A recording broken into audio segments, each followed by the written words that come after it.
bien en este caso de esta gimnasta, que es un género típico de Perú el que va a representar a esta gimnasta, que se le llama marinera. Muy lindo su leotardo.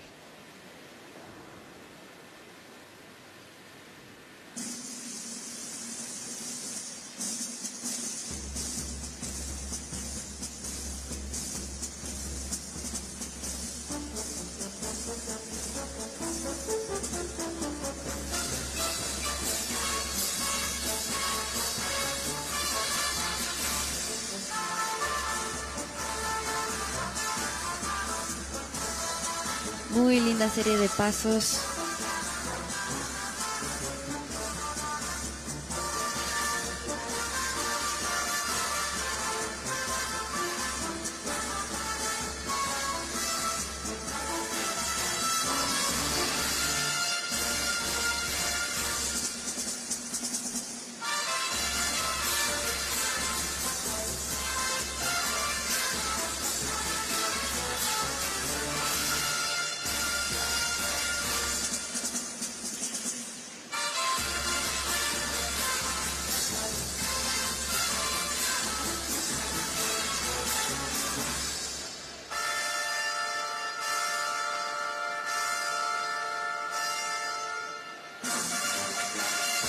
Creo que muy bien representada esta música peruana por parte de la gimnasta.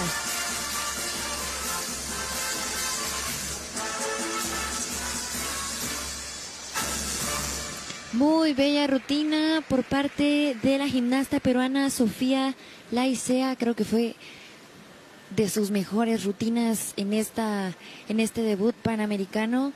Creo que lo hizo muy bien, compitió muy bien, estaba muy segura de su rutina. Creo que